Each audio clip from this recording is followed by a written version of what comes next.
Welcome. In this demonstration video, you will learn how to prepare and e-file a small claims response to a complaint in New Hampshire. When you have completed the interview, TurboCourt will generate the forms required and will show you if there are any other documents that you need to attach. After you have registered, log in using your username and password.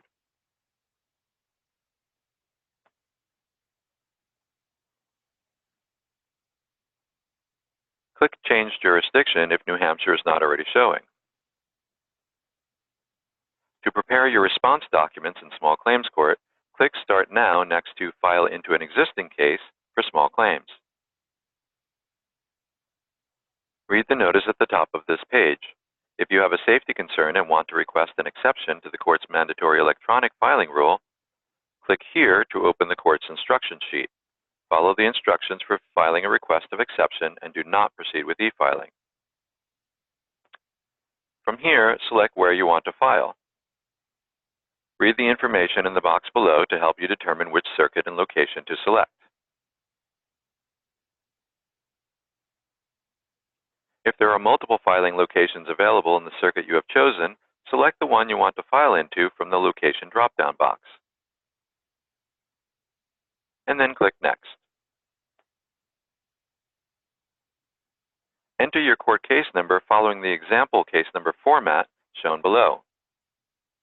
And then click Next. If that case number is found in the court system, it will be displayed here along with the case name. Click on your case number to continue. This will bring you to the introduction to the interview process. Read the information on this page. If at any time you need additional information, you can click on any of the frequently asked questions or FAQs on the right side of the screen.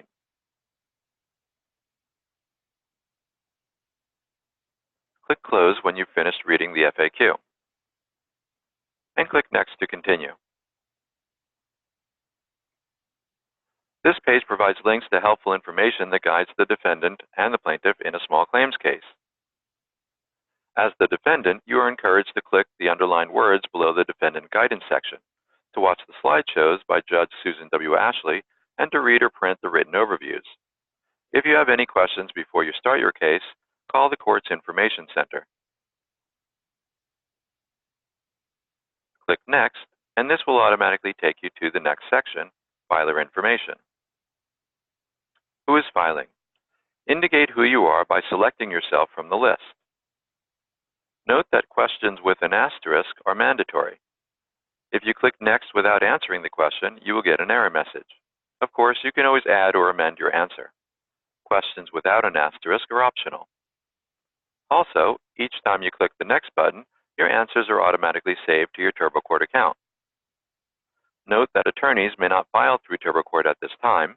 Instead, they can go to the court's website for other filing options. If your name is not listed, select I am not on the list and click Next.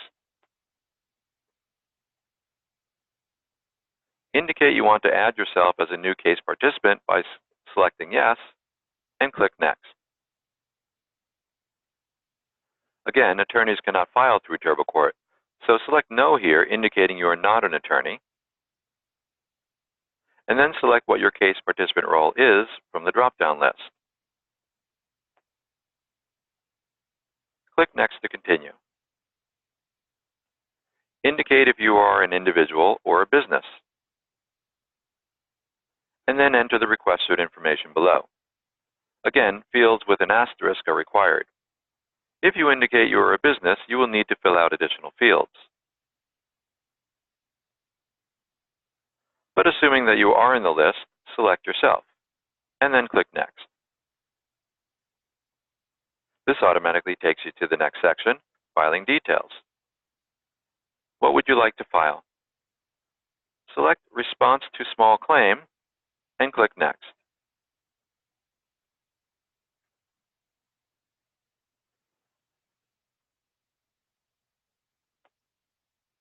If the court doesn't currently have your email address for this case, you will see two fields to enter the required email address and then re-enter it for verification.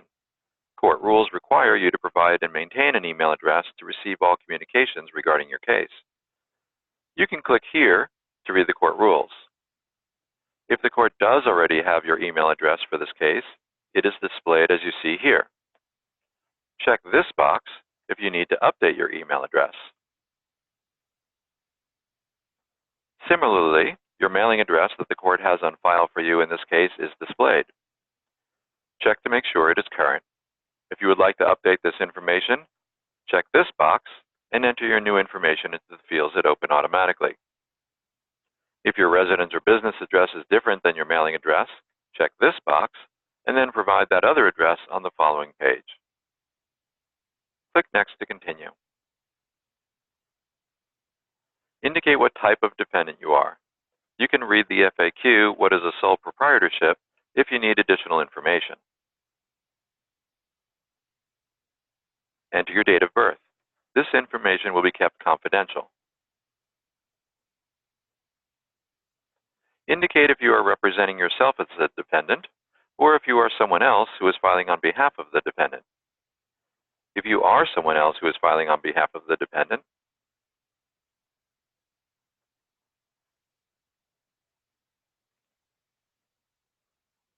you'll be asked to provide your contact information and answer other questions so that TurboCourt can generate the required Rule 1.3d statement.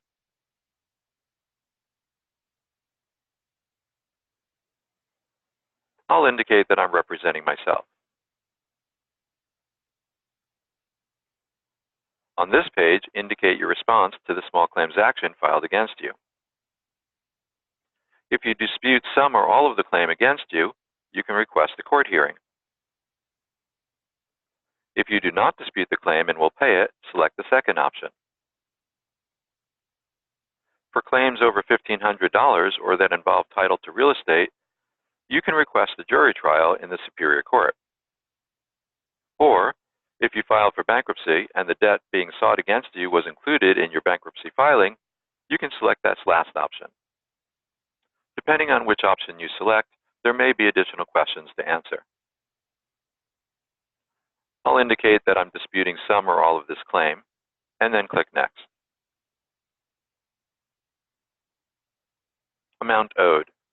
If you don't agree that you owe any of the money, select No, I don't owe any of the money. If you agree that you owe some of the money, then select Yes, and then enter the dollar amount that you agree you owe in the field that appears.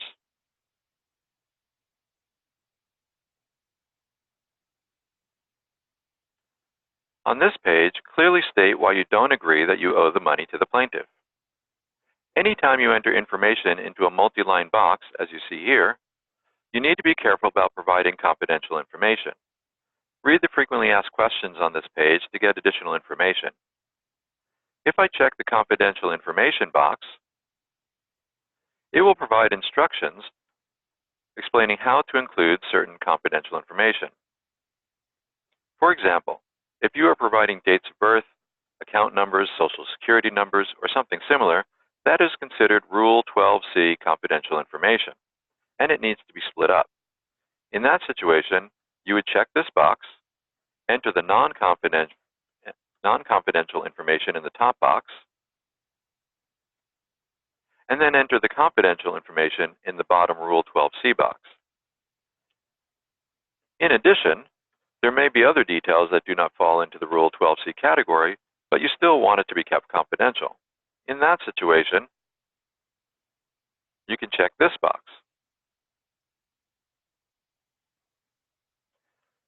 In this situation, enter all of the details in the multi-line box at the very top. The court will then rule on that motion regarding whether the information you provided should or should not be kept confidential. TurboCourt provides you with a link to the court form later on so you can fill it out and attach it if you need it. If you are not including any confidential information, then simply leave this checkbox unchecked.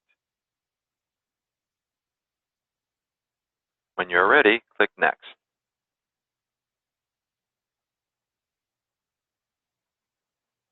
Indicate if you want to file a counterclaim against the plaintiff. There is a court fee to file a counterclaim. If you select Yes, enter the dollar amount you want to claim against the plaintiff in the field that appears, and then provide the reason why you want to file a counterclaim on the next page. Clearly state the reason why you want to file a counterclaim. Again, if you are including any confidential information, check the box below.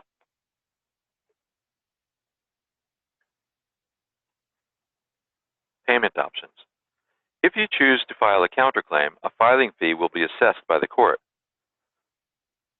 Your payment options are pay online with a credit card, pay at the court with a credit card, cash, or check, or request a fee waiver. Click on each of these links to learn about each option. Note that if you choose to pay at the court, you may submit your filing electronically now and then submit your payment by cash, check, or credit card at the appropriate court clerk's office or mail a check. However, your case will not be considered filed until payment is submitted and received by the court.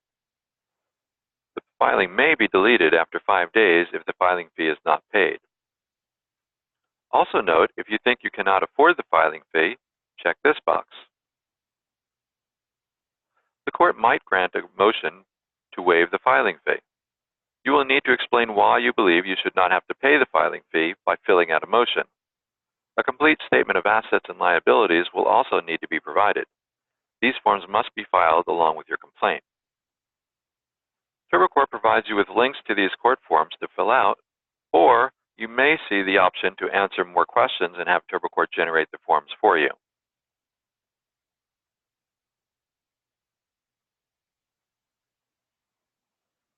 You must serve copies of all documents filed with the court to the other parties in your case or to their attorneys if they are represented. Check the parties to whom a copy of this filing will be delivered, and then click Next to proceed. For each person listed, select the correct e-service contact or email. Only parties without a listed e-service contact and email address may be served by U.S. mail or hand delivery. Click Next after you have made your selections.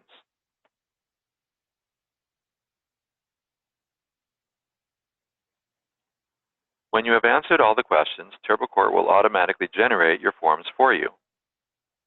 You now have a completed form set, and it is given a unique TurboCourt form set number. On the left, this will show your estimated filing fee if you are filing a counterclaim. The actual filing fee will be determined by the court. If you are not filing a counterclaim, no fee will be shown. You can view your forms by simply clicking the View link off to the right.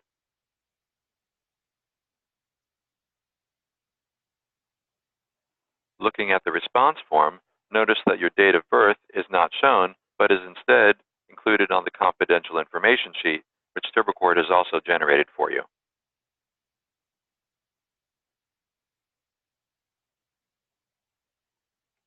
Because I updated my email address, a change of address notification form was also generated.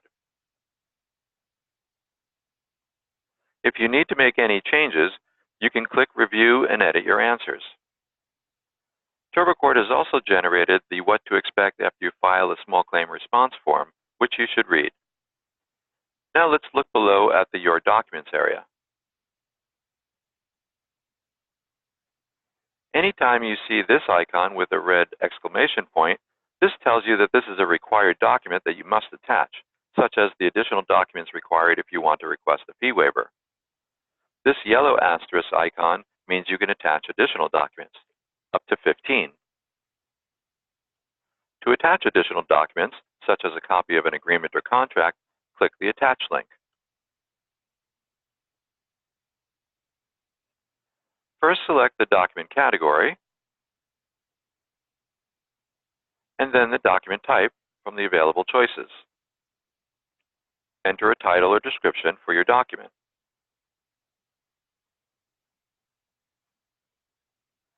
And click Choose File to select the file you want to attach. Click Save, and TurboCourt will process the file to make sure it's a valid PDF file. And there's your attached additional document. Click Next.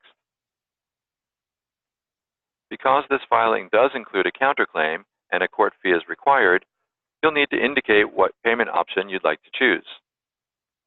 If you previously filed through TurboCourt and stored a credit card for future use, you can simply select that credit card here.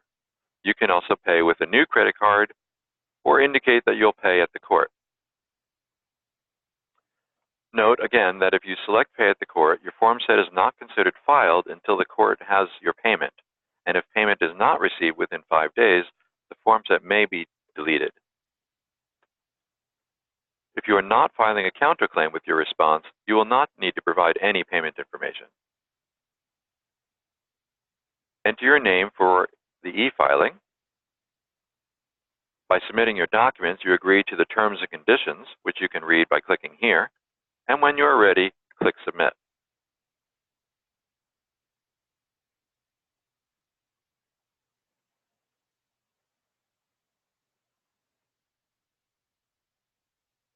Your TurboCourt form set was just sent to the court, and the status changed from completed to filing pending.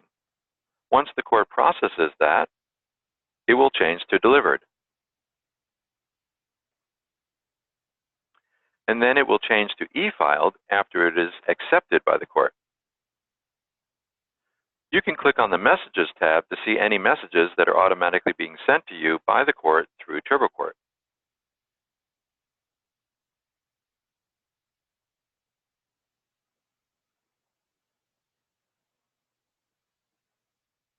And once the status changes to e-filed, you can click on the e-Service tab to see if the people that were sent the documents through their email address have looked at them.